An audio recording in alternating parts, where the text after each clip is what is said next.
الحمد لله الذي هدانا لهذا وما كنا لنهتدي لولا أن هدانا الله لقد جاءت رسل ربنا بالحق صلوات اللہ وسلامہ علی سیدنا محمد وعلى آلہ وصحبہ وبارک وسلم تسلیما کثیرا کثیرا اما بعد اعوذ باللہ من الشیطان الرجیم بسم اللہ الرحمن الرحیم ولا تہنوا ولا تحزنوا وانتم الاعلون ان کنتم مؤمنین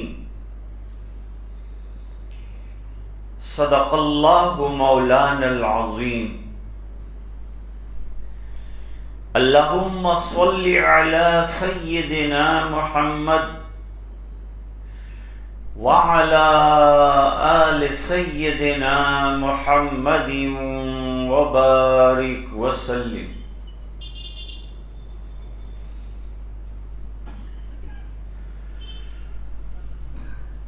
سورۃ آل عمران بڑی سورت ہے قرآن کریم کی، چوتھا پارہ ہے، آیت نمبر 139 ہے، جس کی آپ کے سامنے تلاوت ہوئی۔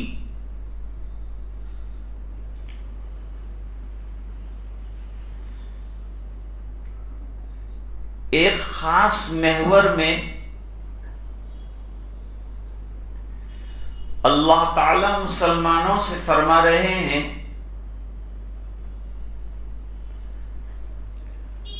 نہ کمزور پڑو، نہ کمزوری کا اظہار کرو،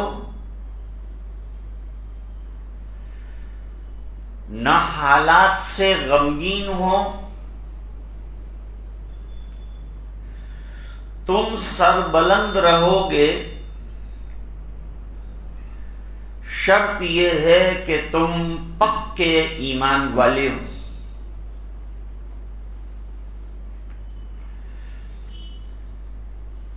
موجودہ حالات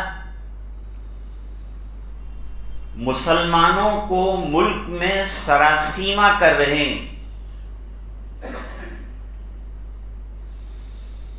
مختلف طریقوں سے حالات ہیں۔ کہیں مسجدوں پہ حملے ہیں، کہیں مائک بند کرانے کی مہم ہے، کہیں اکا دکا مسلمانوں کو پکڑ کر زد و کوب کیا جاتا ہے، کہیں کشمیر کی فائل دکھا کر غیروں کو اکسایا جاتا ہے،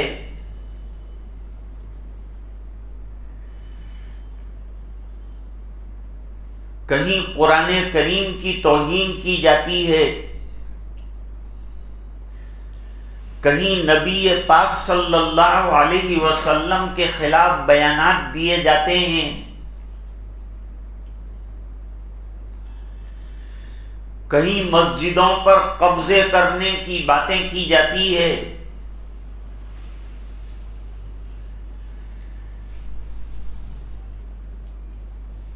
اور ملک میں غلبہ غیروں کا ہے، اور آئے دن اور رات دن یہ خبریں اور یہ شکایتیں ہمارے اخباروں کے ذریعے سے، میڈیا کے ذریعے سے ہم تک پہنچتی ہیں۔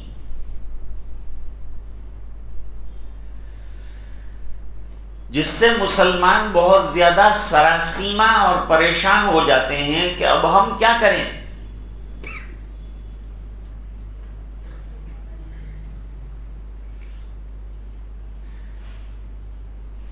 یہ احوال کو دیکھ کر مسند احمد کی ایک حدیث شریف بالکل یاد آ جاتی۔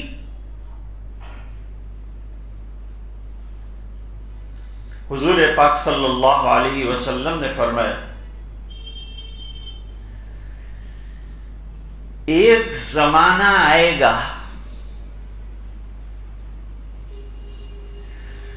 کہ پوری دنیا کے لوگ مل جائیں گے۔ آج پوری دنیا جو ہے اسلام کے خلاف ایک ہو چکی ہے۔ خود مسلمان ممالک بھی ایسے ایسے کام کر رہے ہیں کہ مسلمانوں کی عقل سے باہر ہے، سمجھ سے باہر ہے کہ مسلمان بھی یہ کر سکتا ہے۔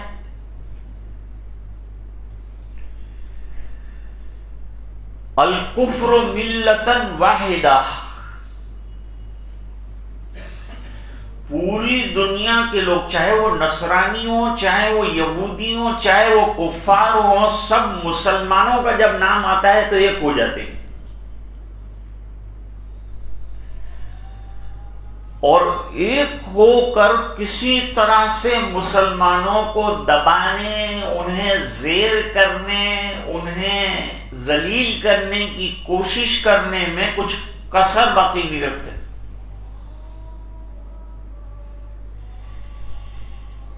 ایسے احوال میں یہ حدیث ہمارے لیے رہنما ہے۔ یہ بات تو 1400 سال پہلے آپ صلی اللہ علیہ وسلم نے ہمارے سامنے رکھی ہے اور ہمیں آگاہ کیا ہے کہ ایسے احوال تمہارے اوپر آنے والے ہیں، آئیں گے۔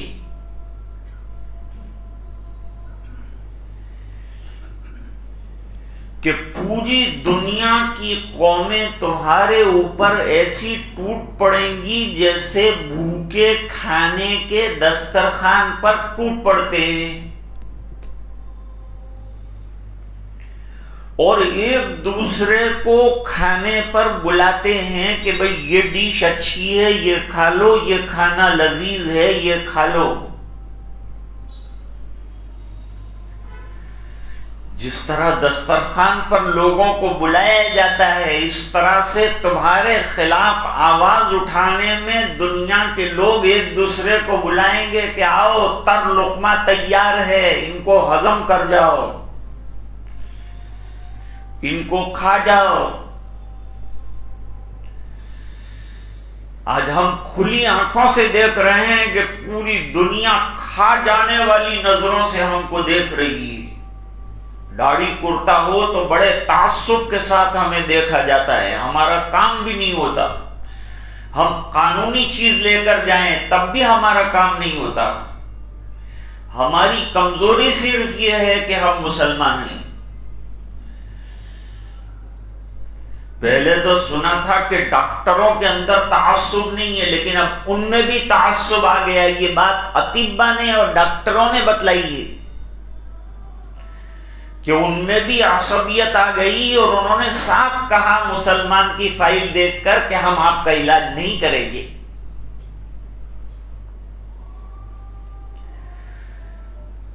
یہ بات حضور پاک صلی اللہ علیہ وسلم نے جب ارشاد فرمائی ہے، جب مسلمانوں کا دبدبا تھا، اس وقت یہ بات کہی جا رہی ہے۔ زمانہ سرکار کا کیا ہے اور آپ کی نظریں کہاں ہیں؟ آپ کیا دیکھ رہے ہیں نگاہ نبوت سے، وہ دیکھیے۔ صحابہ کرام نے گھبرا کر پوچھا، سرکار اس کا مطلب یہ ہوا کہ اس زمانے میں ہم لوگ بہت قلیل ہوں گے، کیونکہ ہمارا ایسا دبدبا ہے۔ اس زمانے میں تو یہ دبدبے کا عالم تھا کہ حضور صلی اللہ علیہ وسلم کے نام کا رعب 1 مہینے کی مسافت پر جا رہے ہوئے آدمی کو رہتا تھا۔ رعب مسیرت شہر، کیونکہ حضور کے اکثر دشمن 1 مہینہ مسافت کی دوری پر رہتے تھے، وہ کانپتے رہتے تھے، وہاں سوچتے رہتے تھے سرکار پر حملہ کرنے کے لیے کہ کیا کریں، ڈرتے تھے، حملہ نہیں کرتے تھے کہ کچل دیے جائیں گے، ختم کر دیے جائیں گے۔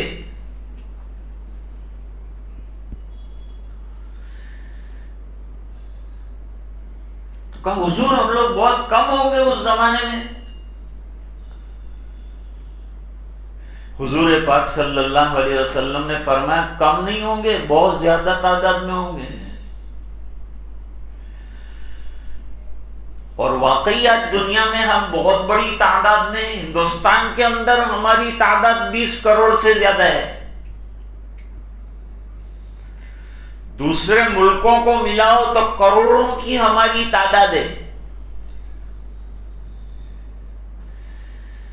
اتنی بڑی تعداد پھر بھی ہم دبے ہوئے ہیں، کیا وجہ ہے؟ کیا ہم کم ہوں گے؟ حضور نے فرمایا نہیں، بہت بڑی تعداد میں ہوں گے۔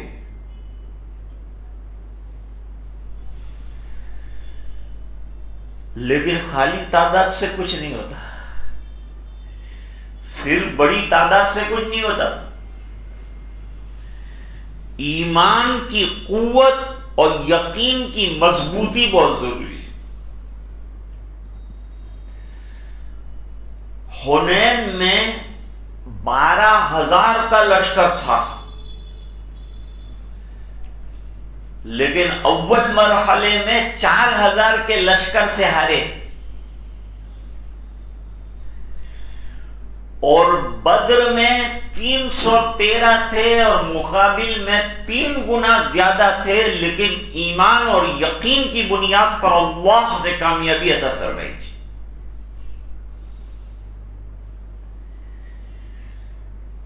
یہاں ذرا اپنی تعداد کا خیال آ گیا تھا کہ آج ہم کو کوئی نہیں دبا سکتا، اس دن دب گئے،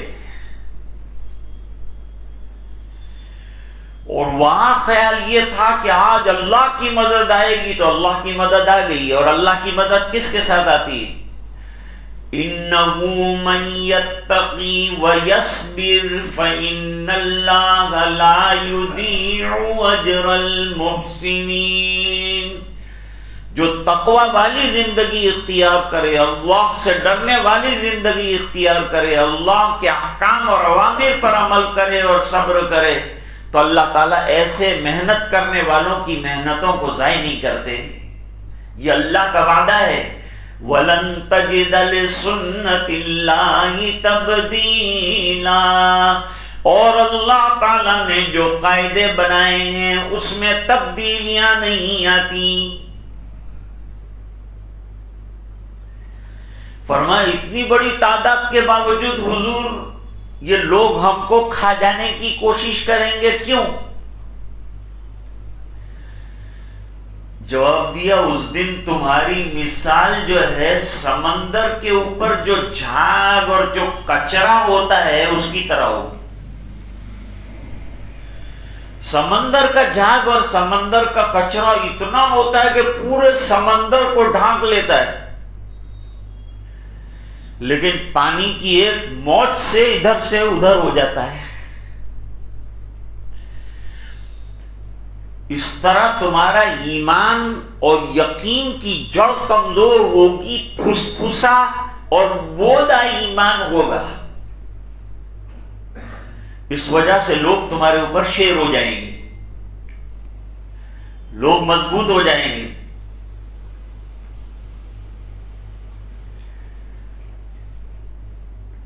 حضور ہمارے اندر کیا کمیاں آئیں گی، ایسی کیا کمزوریاں ہمارے اندر آئیں گی؟ حضور پاک صلی اللہ علیہ وسلم نے فرمایا 2 کمزوریاں ہیں، تمہارے اندر 2 کمزوریاں آ جائیں گی، اور وہ 2 کمزوریاں تمہیں کمزور کر دیں گی اور غیروں کو تمہارے اوپر ڈال دیں گی، مضبوط کر دیں گی، دھاوا بولنے پر آمادہ کر دیں گی۔ حضور پاک صلی اللہ علیہ وسلم نے وہ دونوں چیزوں کو بہت کھول کر بیان فرمایا کہ تمہارے اندر جو دو چیزیں آنے والی ہے جس نے تم کو کمزور کر دیا غیروں کے مقابلے میں، ان میں سے ایک ہے دنیا کی محبت۔ بھئی اب ہم دنیا میں رہتے ہیں تو دنیا کے ساتھ ایک گنا تعلق تو ہمارا ہوگا، لیکن دنیا میں ایسے کھپ جانا کہ دین کو بالکل نظر انداز کر دینا، ایسی محبت دنیا کی اچھی نہیں ہے۔ کسب الدنیا کو جائز قرار دیا۔ کوئی آدمی اپنی اولاد کے لیے، اپنے بچوں کے لیے، اپنے رزق کے لیے محنت کرتا ہے، حلال روزی کمانے کی کوشش کرتا ہے،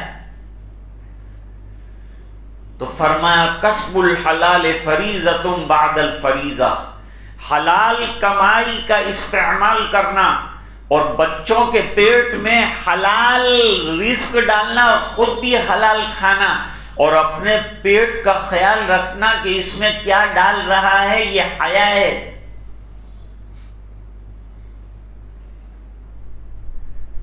حدیث شریف میں فرمایا ایمان کے 60 یا 70 سے زیادہ شعبے ہیں۔ ایک حدیث میں شعبہ کہا ہے، ایک حدیث میں باب کہا ہے، ترمذی شریف میں لفظ باب ہے۔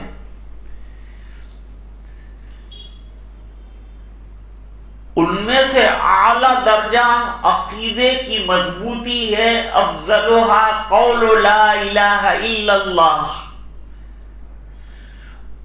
اور جو لوگ معمولی سمجھتے ہیں ایمان کے ایک شعبے کو ہے وہ راستے میں کوئی تکلیف دہ چیز کا ہٹا دینا ہے۔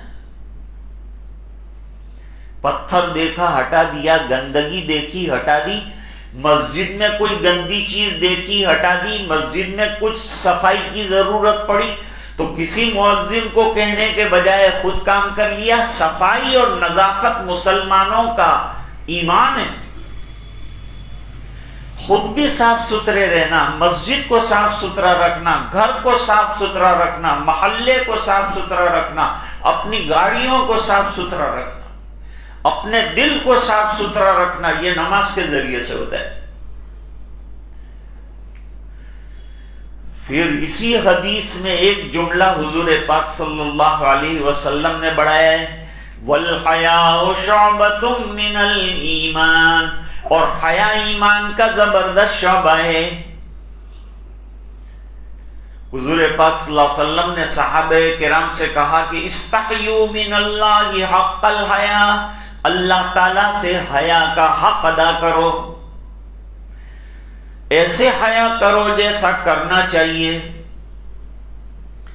صحابہ کرام نے عرض کیا ہم حیا کا پورا حق ادا کرتے ہیں، اور حیا خالی ہم جنسوں سے نہیں ہوتی، اللہ سے بھی ہوتی ہے۔ جیسے کوئی ناگوار بات شرعی اعتبار سے ہو تو آدمی جو ہے شرما جاتا ہے اور اس سے ڈرتا ہے کہ یہ کروں گا تو لوگ کیا کہیں گے۔ انقباض النفس عن القبیح، اس کا نام حیا ہے لغت میں۔ اور شریعت نے جن چیزوں کو برا کہا ہے ان سے اپنے آپ کو کھینچ لینا حیا ہے۔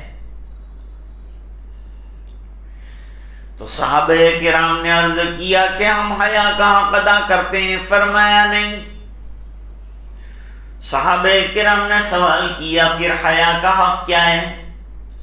حضور پاک صلی اللہ علیہ وسلم نے فرمایا اپنے دماغ کو فاسد عقیدوں سے بچانا اور صحیح عقیدوں پر اپنے دماغ کو جمانا اور دل کو جمانا، یہ حیا ہے۔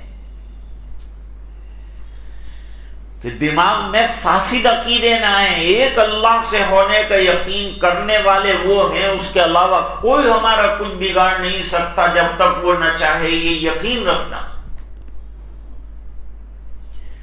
یہ سچے عقیدے سے اپنے دماغ کو تازہ رکھنا، اپنے دل کو اسی یقین سے معنون رکھنا، یہ حیا کا ایک حصہ ہے۔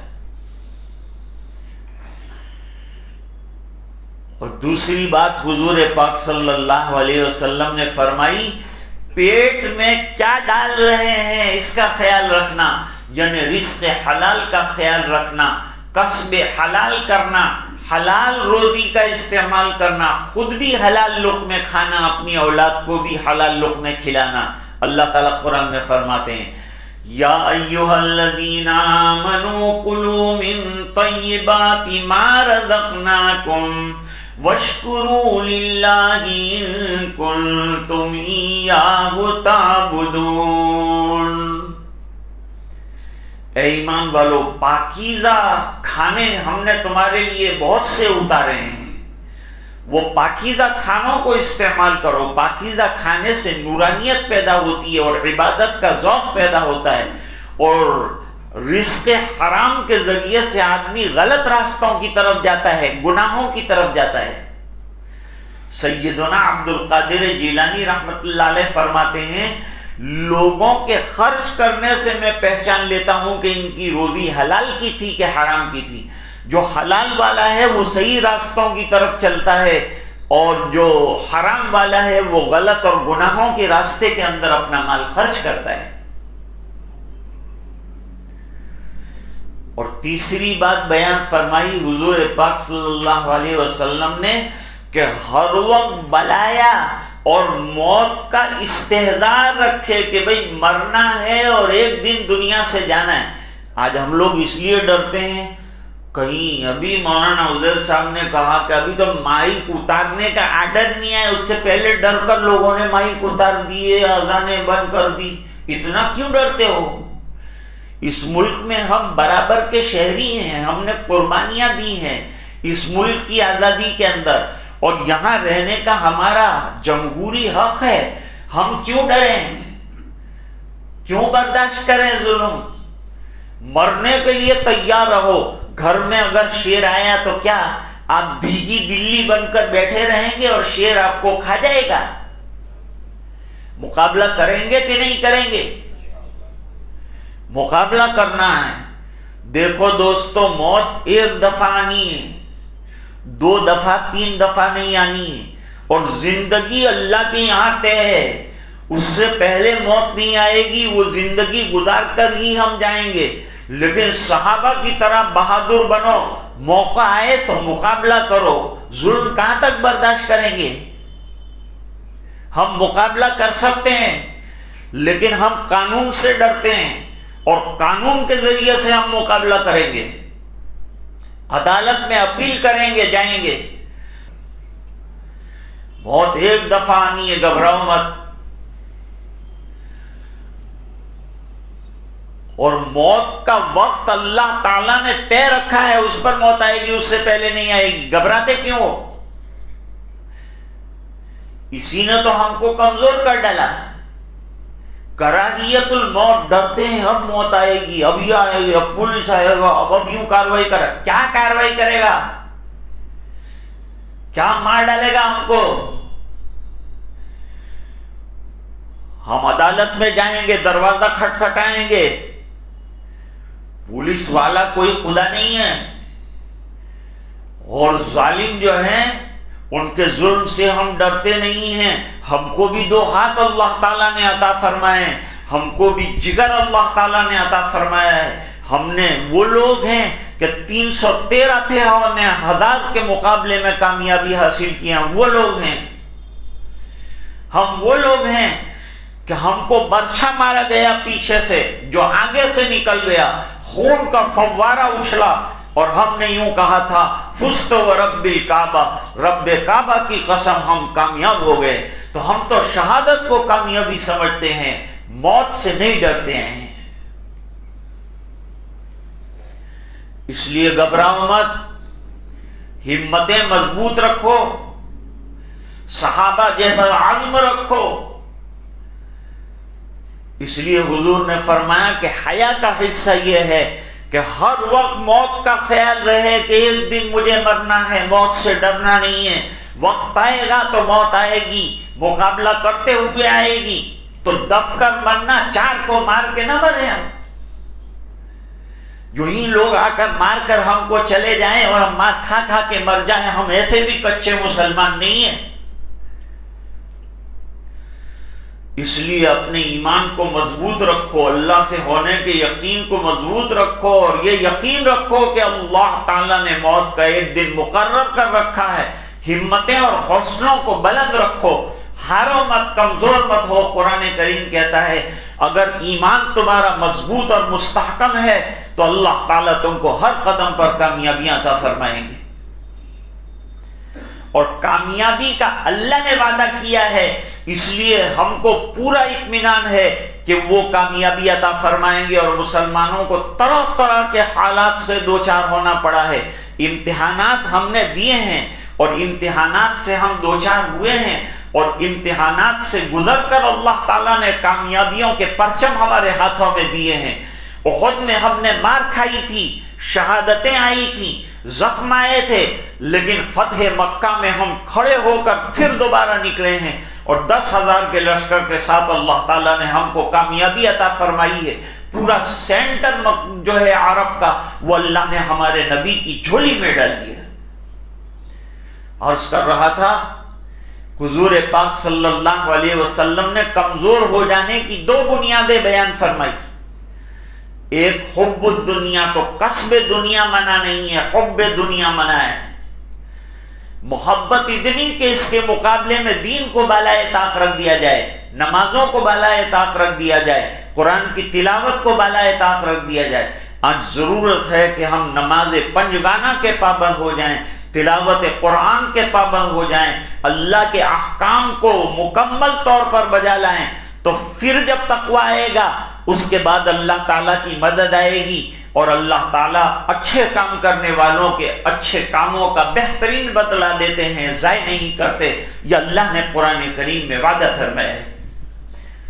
موجودہ دور میں مسلمانوں کے کرنے کے 3 کام ہیں۔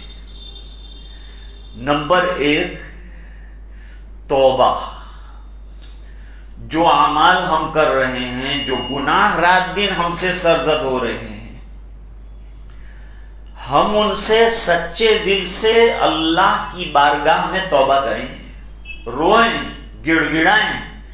اس کا دروازہ کھلا ہوا ہے، رات کو بھی دروازہ کھلا ہے، دن کو بھی دروازہ کھلا ہے۔ نمازوں کے بعد رونا، سنتوں کا اہتمام کرنا، نمازوں کی پابندی کرنا، نمازوں کے بعد کی سنتوں کے بعد، نوافل کے بعد اللہ کی بارگاہ میں ہاتھ اٹھا کر رونا، گڑ گڑانا، اللہ سے مانگنا، اپنے اعمال کو اور اپنے دل کو درست کرنا، اپنی اصلاح کی فکر کرنا، یہ پہلا کام ہے۔ نمبر 2، دنیا بھر میں یہ شور مچایا جا رہا ہے کہ مسلمان خونی ہیں۔ کیا خون کیا ہم نے؟ خون تو لوگ ہمارا کر رہے ہیں، رات دن موب لنچنگ کون کر رہا ہے؟ بیچارے مسلمانوں کو زد و کوب کیا جاتا ہے، اکیلا دیکھ کر باندھ دیا جاتا ہے، بری طرح سے مارا جاتا ہے، اس کا کوئی مددگار نہیں ہوتا، وہ چیخ چیخ کر بیچارہ جان دے دیتا ہے۔ جب ایسے حال آئیں تو اپنی طاقت لگا کر جتنا ہو سکے کر لے، یوں بھی تو وہ مر رہے ہیں، تو یوں مقابلہ کر لے، اور مقابلہ کر کے جو ہونا ہو جائے۔ تو دنیا میں یہ مشہور ہے کہ یہ لوگ جو ہیں خونی ہیں، قاتل ہیں، دہشت گرد ہیں، ٹیررسٹ ہیں، ایسا مشہور ہے۔ اس کے خلاف روزانہ تقریریں ہوتی، ہم دہشت گرد نہیں ہیں، اسلام دہشت گردی نہیں سکھاتا، ہم اخلاق والے نہیں۔ اخلاق کی تقریر سے اب کام نہیں چلے گا، اپنی زندگی کے اندر اخلاق کریمانہ اور اخلاق نبوی صلی اللہ علیہ وسلم کو لانا پڑے گا، پیدا کرنا پڑے گا۔ غیروں کے ساتھ جو ہے اخلاق اور کردار کا اچھا سلوک ہمیں انجام دینا پڑے گا، یہ دوسرا کام ہے جو ہم کو کرنا ہے۔ اور تیسرا کام بھی بڑا اہم ہے کہ دل میں سے ڈر کو نکال دیجئے، یہ یقین رکھیے کہ مرنا زندگی میں ایک مرتبہ ہے، پورے یقین کے ساتھ طاعات، عبادات، مسجدوں کے آباد کرنے کی محنت، لوگوں کو دین کی اچھی دعوت اور سچی دعوت دینا یہ ہمارا منشا بن جائے، یہ ہمارا کام بن جائے، تو انشاءاللہ یہ کام پوری امت مل کر جب کرے گی تو انشاءاللہ اس کے نتائج اچھے جو ہے ظاہر ہوں گے۔ مولانا عزیر صاحب کا اصرار تھا 1 سال قبل سے کہ میں جو ہے حاضر خدمت ہو کر چند باتیں آپ کی خدمت میں عرض کروں۔ پھر انہوں نے حاجی اختر راجستھانی صاحب سے رابطہ قائم کیا اور انہوں نے بہت اصرار کیا کہ بھئی تجھے آنا پڑے گا۔ میں پہلے پرانی جب یہ مسجد تھی تو کئی مرتبہ آ چکا، پرانے امام تھے انتقال فرما گئے، پرانے متولی حضرات وہ بھی دنیا سے چلے گئے، نئے کون ہیں ان کو میں جانتا نہیں ہوں۔ بہرحال آپ حضرات نے یاد کیا، بلایا اور آج حاضری کی سعادت حاصل ہوئی۔ کچھ عرض کیا، میں اپنی ذات کو ان تمام چیزوں میں پہلے مخاطب کرتا ہوں، پھر میرے اہل خانہ کو مخاطب کرتا ہوں، پھر اہل محلہ کو مخاطب کرتا ہوں، پھر مسجد والوں کو مخاطب کرتا ہوں، پھر پورے ملک کے لوگوں کو مخاطب کرتا ہوں۔ اللہ مجھے آپ کو پوری امت کو عمل کی توفیق عطا فرمائے۔ وآخر دعوانا الحمدللہ۔